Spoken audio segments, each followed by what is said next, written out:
are you doing? It's, doing good. Do you have work tomorrow? I do, yeah. What time? Like 6:45. Where? With who? Give us names. I don't want to disclose that. I feel like that's HIPAA protected, you know? Who your coworkers Who are? my coworkers are. That's Check not... my Facebook. No. You can see from there. That's not HIPAA protected. Well, I'm David. And I'm Matthew. And this is the Handoff Report. And I'm David. No, you're not. No, I'm David. It sounds like like a conservative. political... Yeah, it sounds like a political podcast. Well, no, the Rubin Report is... That's what I was thinking. Is not conservative. Is it not? No, it's kind of like Joe Rogan, but better dressed. Okay. Where he just has people on to share their sides of something. And Rubin, never disagrees. There's actually really funny parodies online of him just going cross-eyed and saying over and over again, I agree with that. I agree with that. And it's hilarious. I'm going to need the link, I think, for that one.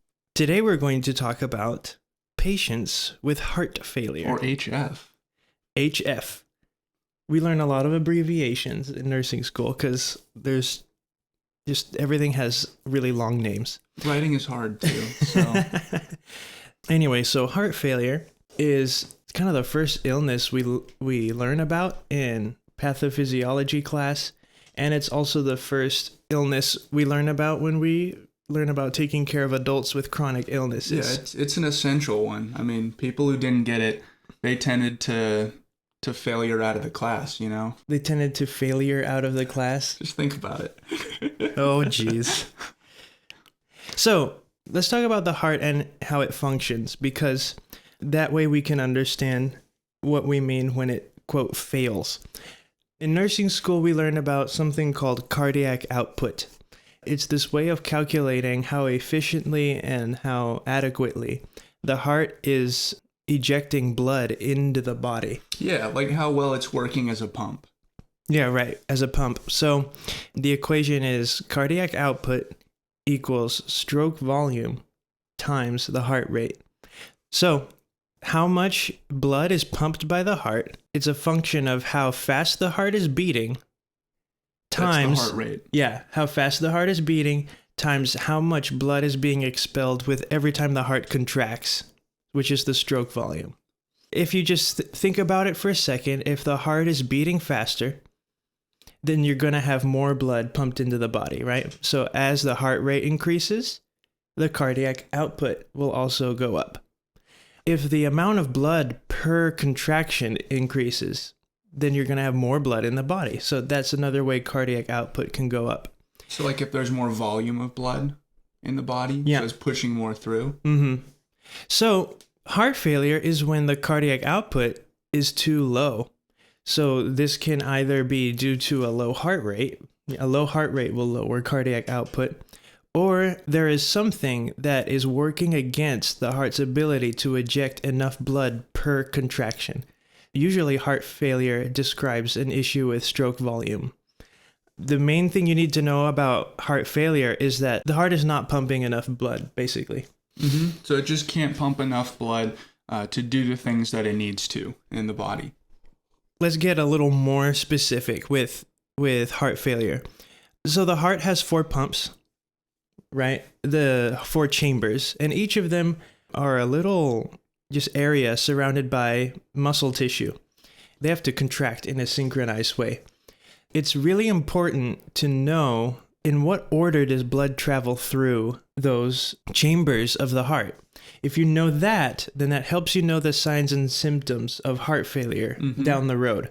So, blood from your leg, for example, will go into the vena cava, and it'll travel up through your abdomen and into your right atrium first. Your right atrium receives all the blood from the body. It's the first chamber that blood gets into.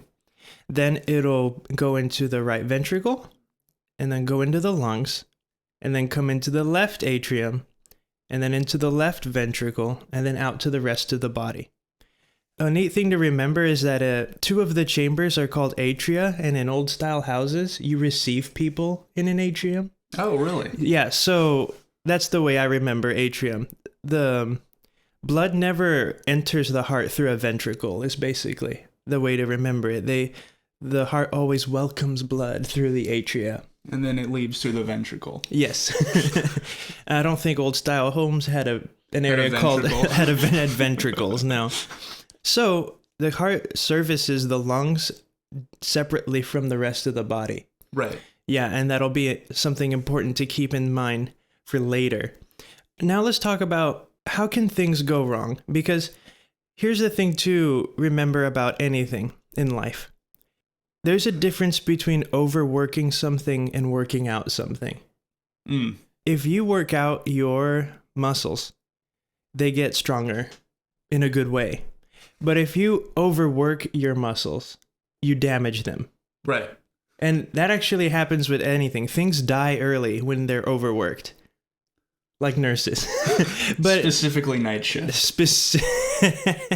I'm talking about things like if you ever worked on a laptop and you had that thing always with the cooling fan on because you had all these different applications running, and your laptop will die early. If you're like a really aggressive driver and you're always redlining your vehicle and then letting the oil go low, and there's ways to overwork things. There's ways to ask things to overcompensate such that you're just like making them die quicker. Mm-hmm.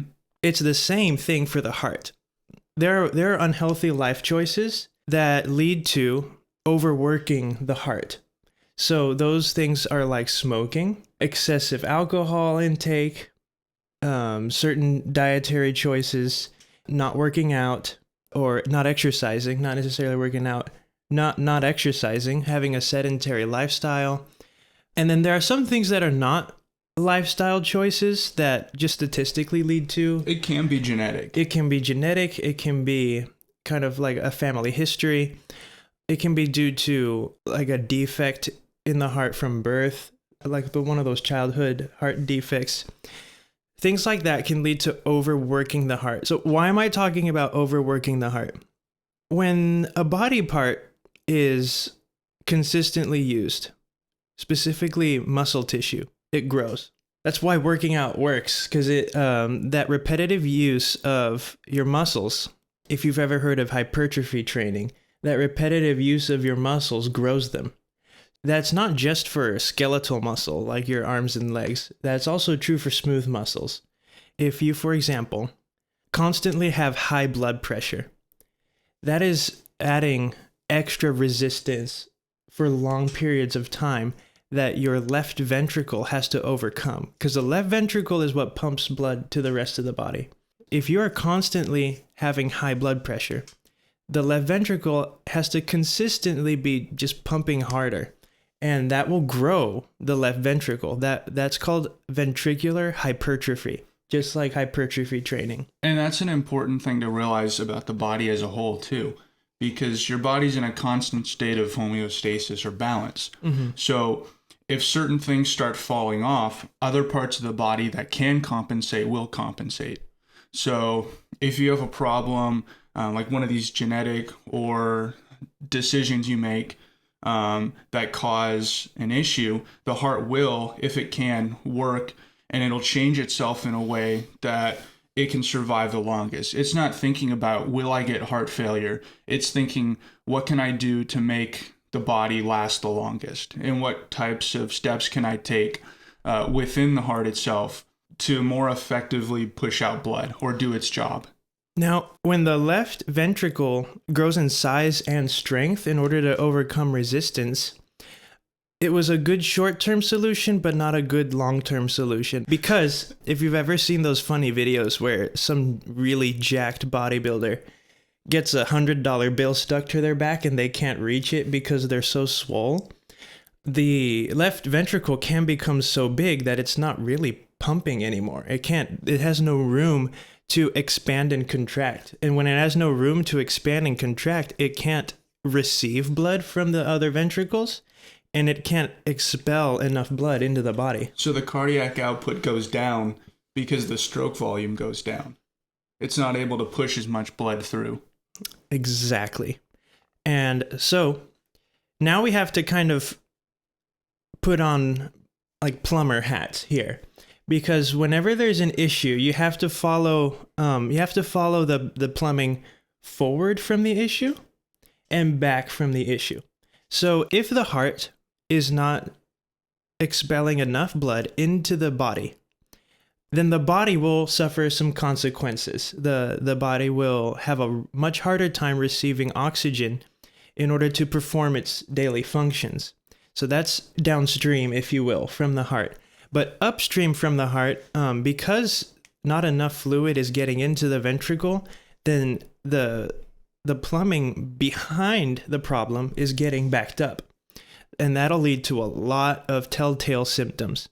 So if we keep in mind the order of the chambers, before the left ventricle, there is the left atrium, and before the left atrium was the lungs. So that is where you're going to find a lot of fluid backed up because it didn't go into the left ventricle. When blood backs up, blood won't leak out of the blood vessels, but what will leak out is kind of the plasma, the water. That's what we mean by fluid buildup. So there's so much that water just leaks out of your blood vessels, literally, blood vessels in the lungs, and then that'll accumulate in the bottom of your lungs. And it'll make it a lot harder to breathe because now you're reducing the space in your lungs to receive air. So what you're going to hear is just a lot of wet, gargly breathing. We call those crackles. The way you would assess for crackles is with a stethoscope. You listen to the front and in the back, because there are some lobes in the lungs you can only listen to from the back or from under the armpit. So fluid can build up like that when the left ventricle is what fails.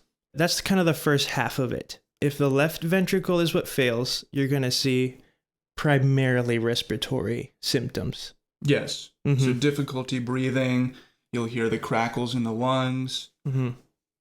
Now, usually it starts with left ventricle failure.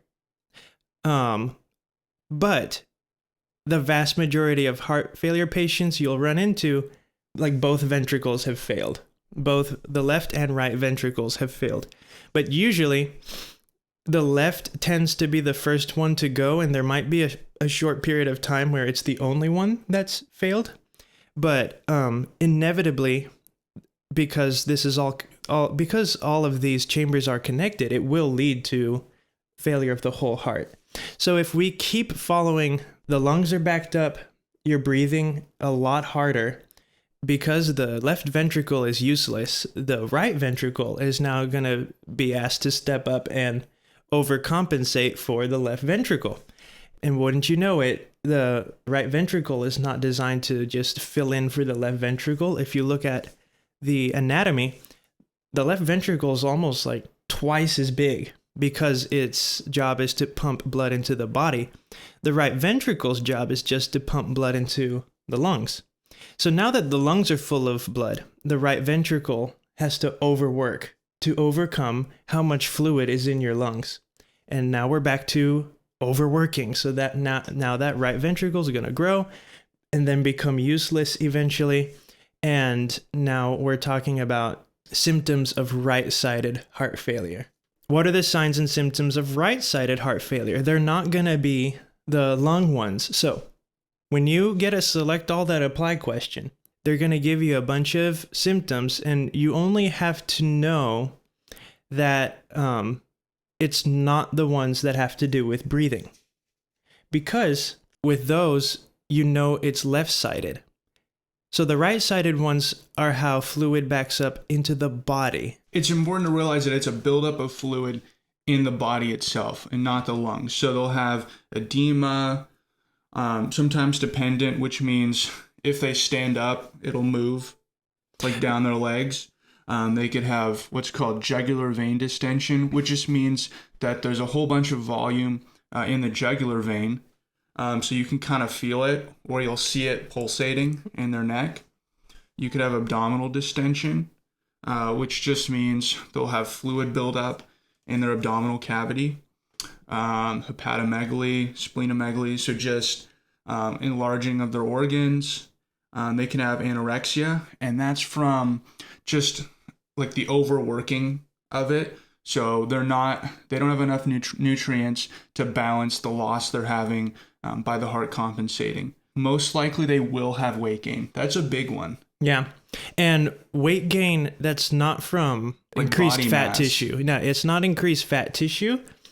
It's weight gain because they all this fluid is leaking out and it's not in the blood vessels.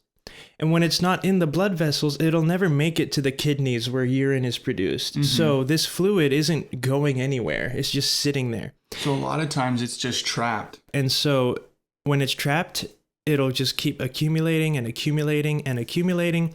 And the patient will get heavier and heavier and heavier quickly. Weight is one of the primary ways doctors keep track of the effectiveness of the treatment, because once you're getting rid of the fluid, we're solving the problems of stroke volume. We're solving the problems of resistance. Some of this can be reversible, but I've never seen it be totally reversible. Stuff doesn't just grow and then shrink without any problems. Like there's actual tissue damage to the heart and stuff that can't be healed. If it heals over with a scar tissue, It's not muscle. scars never work. It's literally just scars on skin don't grow hairs, scars in the stomach don't digest food, and scars in the heart don't contract. Who are the kinds of people that get heart failure? We already said the kinds of people who they're primarily because of their lifestyle, they've kind of slowly been overworking the heart. When you smoke cigarettes, for example, daily and a lot, the nicotine constricts your blood vessels. In fact, so much that sometimes it causes like lesions in your blood vessels. Those lesions will slowly over time, your blood vessels are being replaced by these hardened lesions. That leads to a progression of hardening the blood vessels. You don't want stiff blood vessels. So all that leads to is increased resistance. So chronic smoking, and I believe alcoholism leads to this phenomenon too, where it's the hardening of the blood vessels, or the $10 word for it is atherosclerosis. If you have a diet that's super high in fat and sodium, you're going to accumulate a lot of cholesterol in your blood vessels. The bad kind of cholesterol. The bad kind of cholesterol leads to atherosclerosis as well, because it causes the lesions that crust over with calcium, and slowly you're hardening your blood vessels again. So now imagine a patient who does both of those things, and maybe they don't exercise, and maybe they don't eat right, and maybe they're not super good about taking their medications. You have someone who's on a one-way track to not just heart failure, but they could be on their way to diabetes, COPD, which is super common in smokers, and heart failure. So I would challenge you to find me someone who just has heart failure, because the stuff that leads to heart failure leads to a lot of different issues. And heart failure is just one of those primary ways that it really, really takes a toll on your entire body. The heart and lungs, rarely one fails by itself. They're kind of both failing together in general. And that's because the heart feeds the lungs, and then the lungs are what enables oxygen to be moved through the body. So it's, in a way, it's the heart and the body is like a closed circuit, and then the heart and the lungs is a closed circuit. So they're connected with one another. All right. So I think let's cap this episode off by talking about what a nurse is supposed to do. Like, what's the nurse's job in all of this? Because this is just a bunch of gloom and doom for the heart failure patient. Let's take a second to break down something here. Nurses are involved in 3 levels of treatment. There's treatment that helps prevent an illness. There's treatment that helps find the illness early. And then there's treatment that helps you once you have the illness, right? In the official terminology, that's primary, secondary, and tertiary prevention or treatment. So let's start with primary. What can a nurse do to help people prevent heart failure? That would be educating. Nurses need to educate patients about the importance of a good diet and a healthy lifestyle with exercise and good diet to avoid the stuff that leads to heart failure.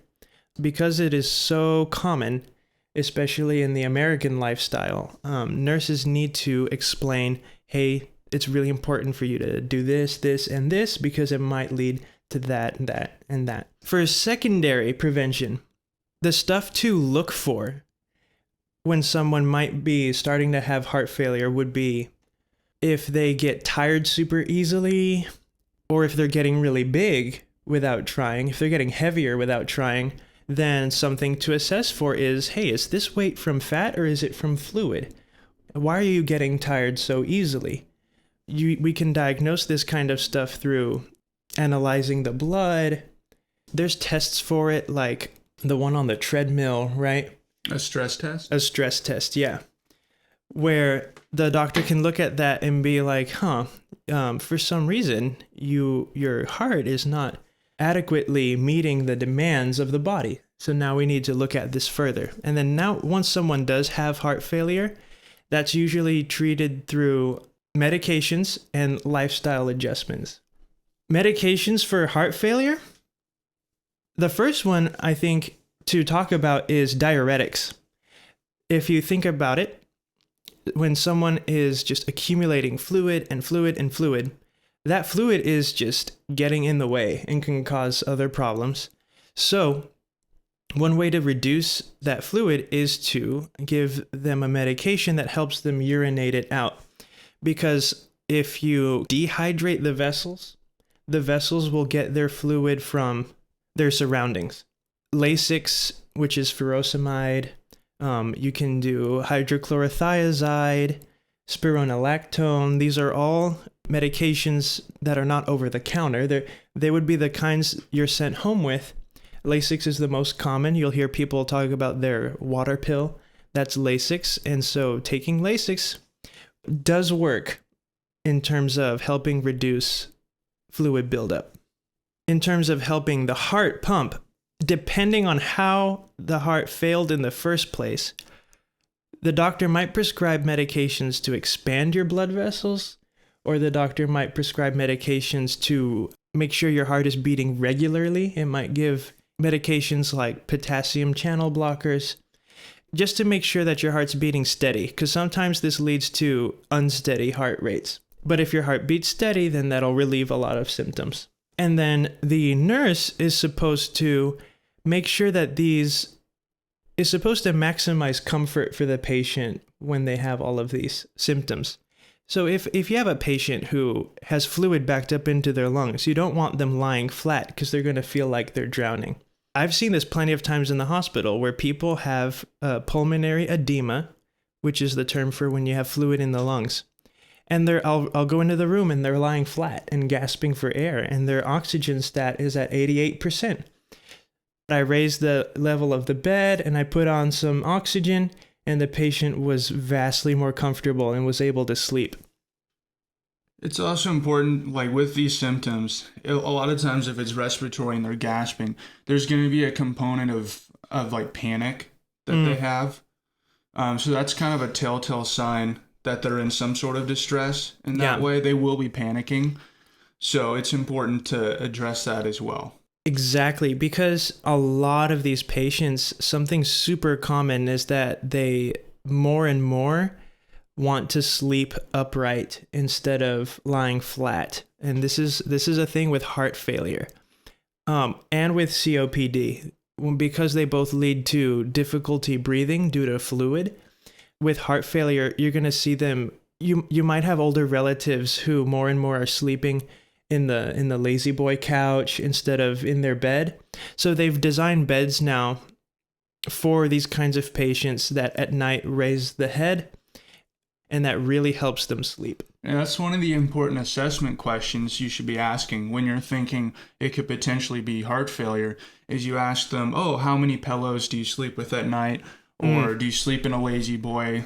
So asking about those kind of things, that can give pretty good indications that it could be heart failure, or you may be way off and it's something different. And when we say that heart failure affects a lot of different areas, we're also saying it can affect something you don't even think about, like sleeping, which has negative effects on a lot of other things. So if you view the body in that sort of a way, where one thing affects another thing, which affects the other thing, it makes it a lot easier to understand as a whole. If you think of it, instead of a lot of different little things that have no connection to one another, it's like a giant puzzle. And when one piece is out of place, it's really hard to see what the body's doing or what the puzzle is. Right. And that is how nurses have to think if they want to treat something effectively. You have to be thorough in finding out how everything is getting affected. You'll hear the term holistic care thrown around a lot, and that's kind of what that means, is viewing the body in a whole rather than a lot of little pieces. That is pretty much, in a rather large nutshell, what left and right heart failure is all about. Cool. Yeah. I'm David. I'm Matthew, and this has been the Handoff Report. Bye.